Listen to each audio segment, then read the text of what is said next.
చీరాలలో మాజీ ఎమ్మెల్యే ఆమంచి కృష్ణమోహన్ ఆధ్వర్యంలో క్రిస్మస్ పండుగను పురస్కరించుకొని ఐక్య క్రిస్మస్ వేడుకలు ఘనంగా నిర్వహించారు. వేడుకలలో భాగంగా ప్రత్యేక ప్రార్థనల అనంతరం క్రిస్మస్ కేక్ను కట్ చేసిన ఆమంచి చీరాల మున్సిపాలిటీ పరిధిలోని సుమారు 2500 మంది క్రైస్తవ వృద్ధ వితంతు మహిళలకు చీరలను పంపిణీ చేశారు.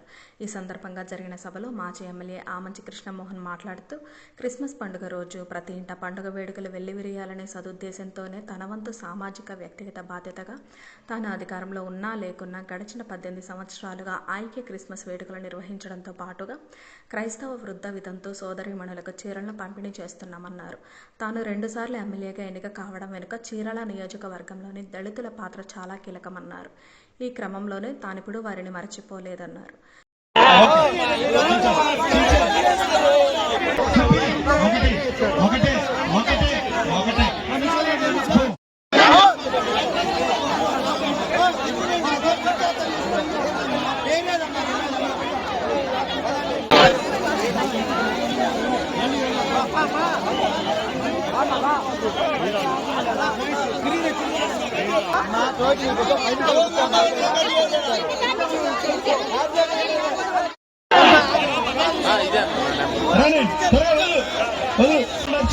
ఇవాళ ప్రపంచంలో ఎలా అయితే ఈ క్రైస్తవ ఉత్సవాన్ని పండుగని ప్రభు అయినటువంటి యేసుక్రీస్తు జన్మించినటువంటి ఈ పర్వదినాన్ని సెలబ్రేట్ చేస్తారో ప్రపంచం మొత్తం అన్ని ప్రాంతాలకు ధీటుగా మన చీరాల్లో కూడా నెల రోజుల పాటు ఈ క్రైస్తవ ఉత్సవాన్ని ఈ ప్రభు అయినటువంటి యేసుక్రీస్తు యొక్క పుట్టుక సందర్భంగా జరిగేటువంటి వేడుకను అందరికీ మిన్నగా గొప్పగా ధీటుగా చేసేటటువంటి దాంట్లో నేను కూడా మీ మధ్యలో భాగస్వామ్యం అవటం నాకు చాలా సంతోషంగా ఉంది.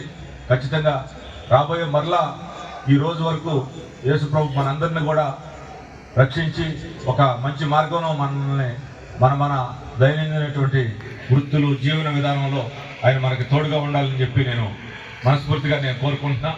అలానే నేను ఒక్క త్యాగం చేసి తను ఎంచుకున్నటువంటి శాంతి మార్గాన్ని, తను ఎంచుకున్నటువంటి అహింసా మార్గాన్ని, తను ఎంచుకున్నటువంటి తోటి వారికి సహాయం చేసేటటువంటి గుణాన్ని, తను ఎంచుకున్నటువంటి సమానత్వాన్ని తను మనస కర్మణ వాచ పాటించి తుదిశ్వాస విడిచి ఈ మానవాళికి, ప్రపంచంలో ఉన్నటువంటి మానవాళి మొత్తానికి ఒక అద్భుతమైన శాంతి మార్గాన్ని మనకు చూపించి ఆయన మన మధ్యలో లేనప్పటికీ కూడా మానవాళికి ఒక దిశ దశ నిర్దేశించినటువంటి గొప్ప మహనీయుడు యేసుక్రీస్తు.